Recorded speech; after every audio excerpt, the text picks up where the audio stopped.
Good morning students. आज हम करेंगे हिंदी सेकंड में पार्ट 1 भाषा, लिपि और वर्तनी। बच्चे ये आप पहले ही शुरू से पढ़ते आ रहे हो, फर्स्ट क्लास से पढ़ते आ रहे हो। भाषा किसे कहते हैं, लिपि और वर्तनी, है ना। भाषा जिससे हम अपने मन के भाव को, विचारों को एक दूसरे के साथ सामने प्रकट करते हैं, उसकी बातें समझते हैं, तो उसे हम क्या कहते हैं, भाषा। ये आप इसलिए मैं अभी ये समझा दे रही हूँ इससे आपको। आप जैसे देख रहे हो तो एक आदमी खड़ा हुआ है, वो इशारों द्वारा अपनी बच्चों को बातें समझा रहा है, तो ये भी हमारी सांकेतिक भाषा में आती है। ठीक है, जैसे आपने पहले भी पढ़ा है, भाव या विचारों को दूसरे तक पहुंचाने और ग्रहण करने का माध्यम हमारा भाषा कहलाता है। जैसे आप और हम आपस में बातें कर रहे हैं, तो हम किसके द्वारा कर रहे हैं, भाषा के द्वारा। सही है ना। इसी तरह से आप ये पाठ पढ़ना, तब समझेंगे आप भाषा किसे कहते हैं। नहीं तो शॉर्टकट जैसे आपने शुरू से ही पढ़ते हुए आ रहे हो, भाषा किसे कहते हैं, तो इस भाषा इसे कहते हैं।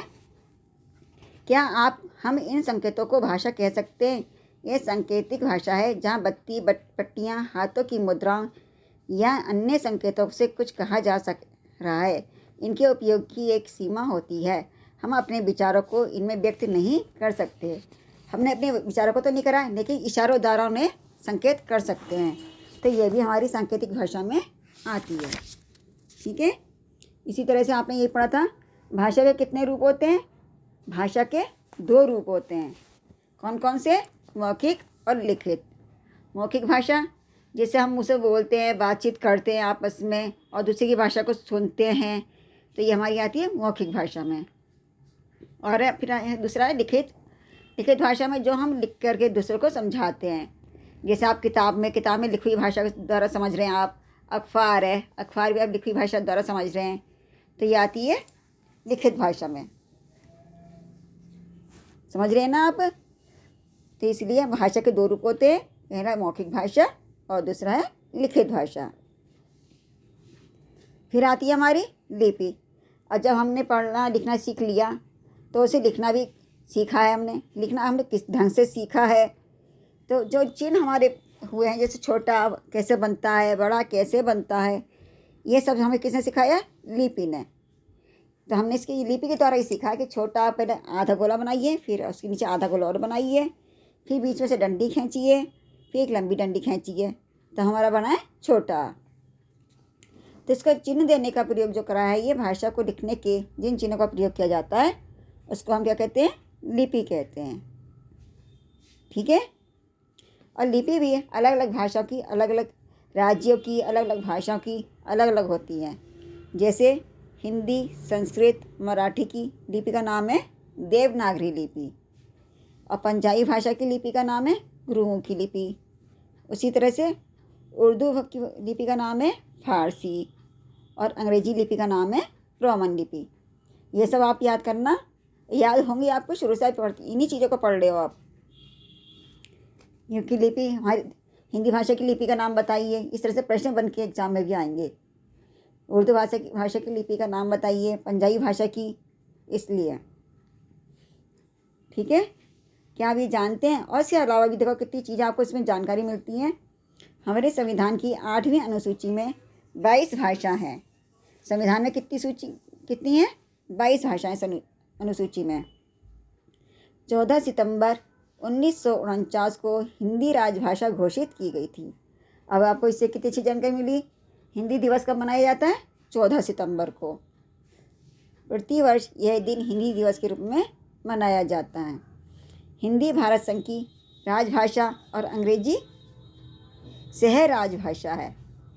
हमारी राजभाषा कौन सी है, हिंदी, और सह राजभाषा कौन सी है, अंग्रेजी। अब ये तो हो गया, हमने सीखा भाषा, लिपि किसे कहते हैं, है ना। अब आता है हमारा वर्ण। वर्ण किसे कहते हैं। हम सब जब बात करते हैं तो प्राय पूरे वाक्यों का प्रयोग करते हैं। वाक्य शब्दों के सार्थक क्रम से बनते हैं, और शब्द वर्णों के सार्थक मेल से। वर्णों को आगे तोड़ा नहीं जा सकता। इस प्रकार वर्ण भाषा की सबसे छोटी इकाई है। वर्णों को व्यवस्थित समूह को वर्णमाला कहते हैं। समझ गए? वर्ण कौन क्या होते हैं? सबसे छोटी इकाई जैसे छोटा, बड़ा, क, ख, ग, ये क्या कहलाते हैं? वर्ण।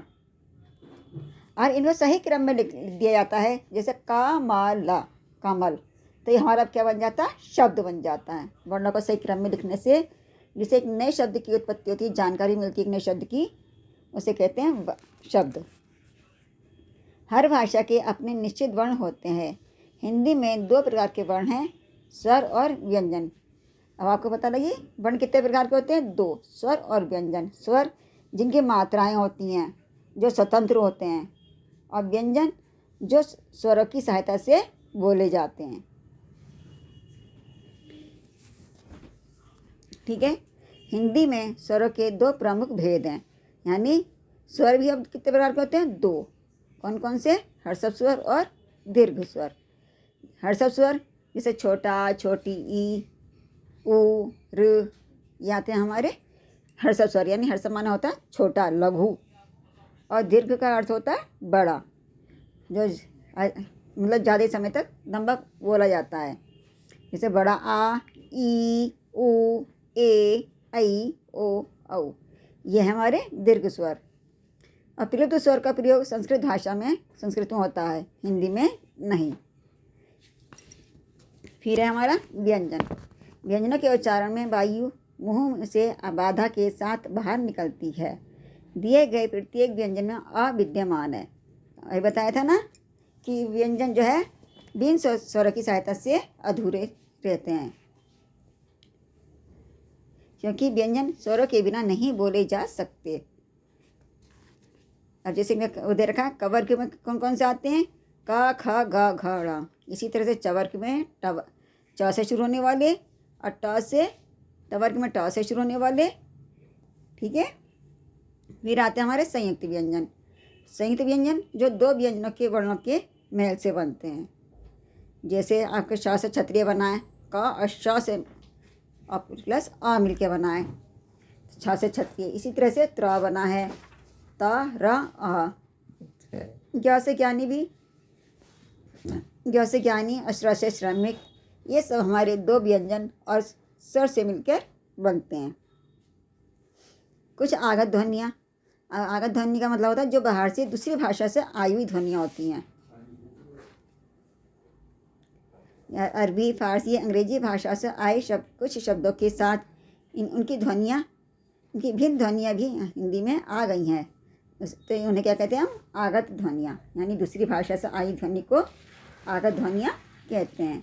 जैसे आप देख रहे हैं अ है, ना तो उसे ओ बोलते हैं और ना उसे आ बोलते हैं, तो इसे आधा ओ बोलते हैं।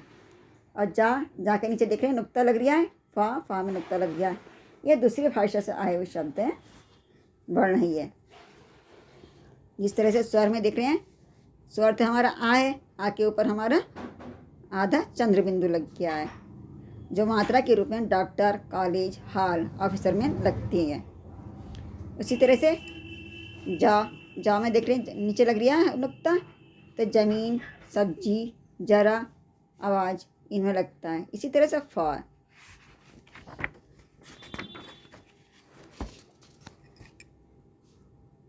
अब आते हैं हमारे अनुसार। ये भी आपने पढ़ा है, पिछली कक्षा में पढ़ चुके हो। अनुसार, अनुनासिक, विसर्ग पढ़ चुके हो ना ये। अनुसार जिसमें अंक की बिंदी का प्रयोग किया जाता है। ठीक है? जैसे आप देखते हैं रंग, आधा ना लिख के ऊपर हम चंद्र बिंदु लगा देते, अंक की बिंदी रख देते हैं। और किस किस की जगह रखते हैं? देखिए आप, जैसे आपका देख रहे हैं आप, आपकी किताब में बना हुआ है, मैप बना हुआ है। इस तरह से ड़ा की जगह लगाते हैं, ड़ा, अड़ा, ड़, ना, और माँ की जगह, आधा माँ की जगह, इनकी जगह हम क्या लगाते हैं? अनुस्वार, यानी अंक की बिंदी का प्रयोग करते हैं। फिर आता है हमारा अनुनासिक, जिसे कहते हैं हम चंद्र बिंदु को। जब बोलते समय स्वर के साथ हवा मुंह और नाक से एक साथ निकलती है, वहाँ अनुनासिक का प्रयोग किया जाता है। जैसे वहाँ, कहाँ, पाँच, पहुँचा, आंधी, आदि। दिए गए शब्द जोड़ों को पढ़िए और अंतर समझिए। देखिए, अगर चंद्र बिंदु जहाँ पर हमारी अंकी बिंदी कितना अंतर हो जाता है, इसके अर्थ में बदल जाता है। जैसे घटा का अर्थ हो गया बादल, और घंटा एक यंत्र का नाम है। इसी तरह से आधी और आंधी एक चंद्र बिंदु लगने से ना लगने से उसके अर्थ में भी अंतर हो जाते हैं। फिर आता हमारा विसर्ग। विसर्ग का उच्चार करते समय हा की हल्की सी ध्वनि आती है। केवल कुछ ही तत्सम शब्दों में विसर्ग का प्रयोग होता है, जैसे प्रातःकाल, अतः, पुनः। ठीक है, ये ज़्यादातर विसर्ग का प्रयोग ज़्यादातर आपकी संस्कृत भाषा में किया जाता है। फिर आते हैं संयुक्त अक्षर। संयुक्त अक्षर उन्हें कहते हैं दो व्यंजनों को मिलाकर संयुक्त अक्षर बनाते हैं, जिसे पहला अक्षर तो हमारा स्वर रहित होता है और दूसरा स्वर युक्त होता है। जैसे आपका कच्चा का, फिर आधा चा है, फिर पूरा चा है, तो ये हमारा है संयुक्त अक्षर। इसी तरह से पक्का देख रहे हैं, आधा का है फिर पूरा का है, यह है हमारा संयुक्त अक्षर। इसी तरह से स्वतंत्र, क्यारी। संयुक्त अक्षर बनाने के लिए के नियम इस प्रकार हैं। अब कुछ इसके नियम भी हैं जो आप नीचे देखिए। खड़ी पाई हटाकर जिन वर्णों के अंत में खड़ी पाई है, संयुक्त अक्षर बनाते समय उस खड़ी पाई को हटा देते हैं। जैसे खा में खड़ी पीछे का डंडा अक्षर को होता है ना, खा में, तो वो हटा देते हैं। ऐसे गा में दो डंड होते हैं, एक डंडा उसका हटा दिया, तो ये होता है हमारा, इसे कहते हैं खड़ी पाई, जिसमें डंडी खिंची हुई होती है। जैसे आप देख रहे हैं खा में हटा दिया गया है, तो ये हमारा आधा ख हो गया। गा में, धा में, पा, भा, ना, सा, चा, जा, देख रहे हैं सबकी खड़ी पाई हटा दी गई है। फिर है घुंडी, यानी मूढ़ी आकृति हटाकर, यानी जैसे का की आगे हटा दी जाती है। का और फा में खड़ी पाई के बाद एक मुड़ी हुई आकृति है, जिसे घुंडी भी कहा जाता है।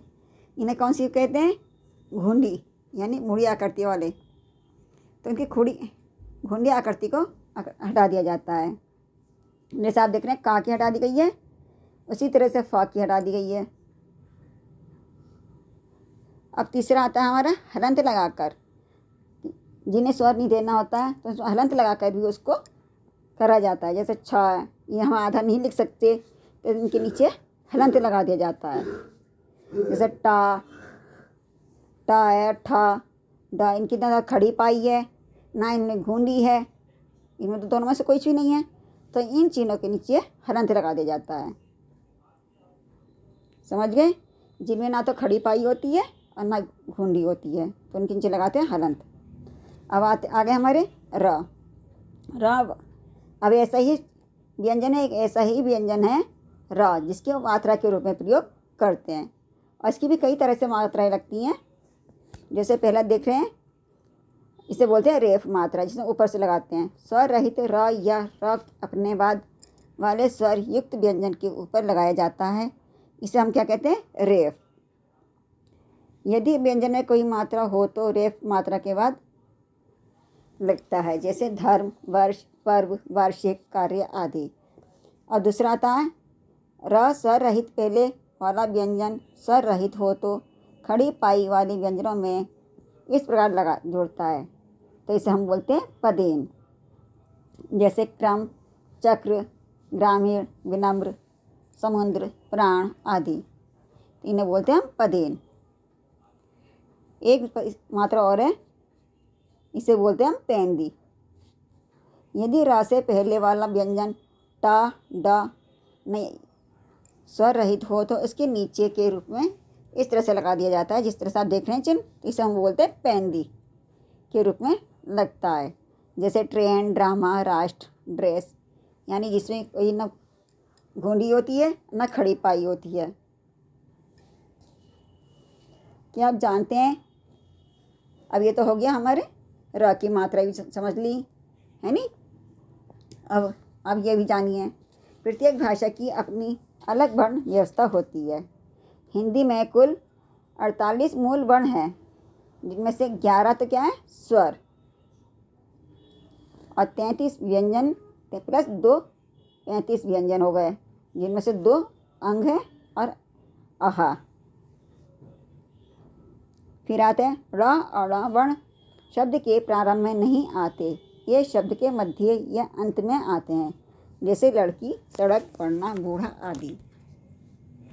ठीक है, ये तो हमने पढ़ लिया।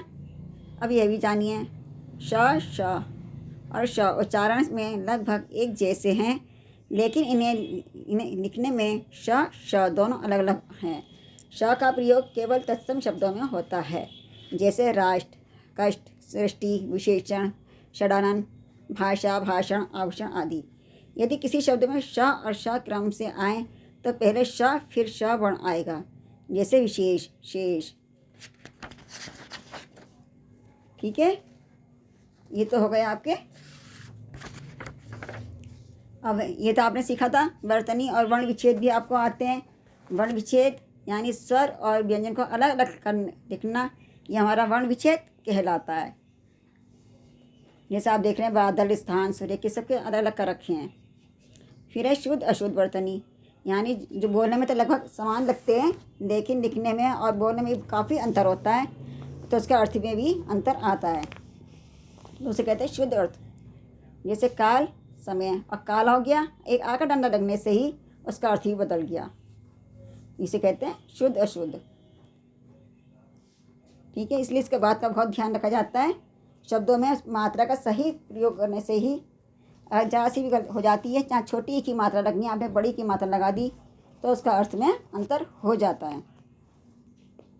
जैसे आप देख रहे हैं, शुद्ध हिंदी में वर्तनी संबंधी कुछ अशुद्धियाँ इस प्रकार हैं। जैसे आप देख रहे हैं ना, आजाद, सामाजिक आलोचना, ये देखिए। इसी तरह से छोटी ई की मात्रा का है, छोटे ऊ की मात्रा अंतर होने से कितना अंतर लगता, अर्थ में भी बदलाव आ जाता है। ठीक है, यहाँ पढ़ना घर। अब हमने क्या जाना, हमने पाठ पढ़ा, हमने क्या जाना, भाषा के कितने रूप होते हैं, 2, मौखिक और लिखित। वर्ण कितने प्रकार के होते हैं, यह भी 2 होते हैं, स्वर और व्यंजन। भाषा को लिखने के निश्चित चिन्ह को क्या कहते हैं, लिपि कहते हैं। भाषा के को सही रूप लिखने के लिए प्रयुक्त वर्णों को वर्तनी कहते हैं। यह आप अच्छी तरह से पढ़ना, याद करना है ये, क्योंकि यह भी आपके एग्ज़ाम में प्रश्न के रूप में आ सकते हैं कि लिपि किसे कहते हैं, भाषा किसे कहते हैं, वर्ण कितने प्रकार के होते हैं, इसलिए इन्हें अच्छी तरह से आपको पढ़ना है। अब है इसकी एक्सरसाइज करते हैं। वर्ण विच्छेद कीजिए। देखिए आपके सामने पल्लव का रखा है, पल्लव आशीर्वाद, जिसमें स्वर और व्यंजन अलग अलग शो रखे हैं, दिखा रखे हैं। फिर है दिए गए वर्णों को जोड़कर शब्द बनाइए। यहाँ वर्ण विच्छेद कर रखे हैं, तो आपको उसका मिला के शब्द लिखना है, जैसे वर्षा, चम्मच, ठीक है, पक्षी, दान। अब नीचे आपको बताना है इसमें कौन से कुछ शब्द दिए गए हैं, उस पर आपको अनुसार और अनुनासिक बिंदु लगाने हैं। जैसे आँख में कौन सा आएगा, चंद्र बिंदु आएगा, चंदन में अंक की बिंदी आएगी। इसी तरह से अगला, दिए गए शब्दों में सही बरतने वाले शब्द पर सर्किल बनाइए। जो सही शब्द है उस पर सर्किल बनाइए, चांद, तितली, चिट्ठी। फिर अगला है, दिए गए शब्दों की बर्तनी सुधार कर सही रूप लिखिए। अब आपको सही से लिखना है, सब गलत दे रखी हैं, आपको सही से लिखना है। कहाँ पर कौन सी मात्रा लगनी है, शुद्ध अशुद्ध शब्द को, अशुद्ध को शुद्ध करके लिखना है। फिर उपयुक्त स्थान पर र के सही रूप लिखकर शब्दों को दोबारा लिखो। अब आपको इसमें सही से र का सही रूप लगाना है और शब्द दोबारा बनाना है। ठीक है, फिर है ये आपको देखो, कार्ड आया है शादी का, उसमें कितनी गलतियां हैं, उसे सही करके लिखना है। अब है स्वयं परीक्षण कीजिए। हिंदी भारत की राजभाषा क्या है, सही गलत पे सही का निशान लगाइए। राजभाषा हिंदी है, सही है। और दूसरा वाला 8वीं अनुसूची में 25 भाषाएँ, रॉन्ग, क्योंकि 22 भाषाएँ। ईमेल भाषा का लिखित रूप है, सही है। चंदन में अनुस्वार ना के स्थान पर लगाया गया, सही है। अब रिक्त स्थान की पूर्ति कीजिए। हिंदी भाषा की लिपि देवनागरी है, पंजाबी भाषा की लिपि गुरुमुखी है, ध्वनियों का लिखा गया रूप क्या कहलाता है? वर्ण कहलाता है।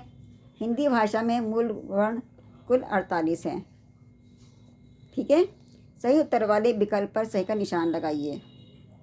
कौन सा शब्द शुद्ध है? जो सही है उस पर निशान लगाइए। जैसे दवाइयाँ। फिर इसमें लास्ट आखिरी वाला है स्वतंत्र का वर्ण विच्छेद। किस शब्द में पंचम वर्ण?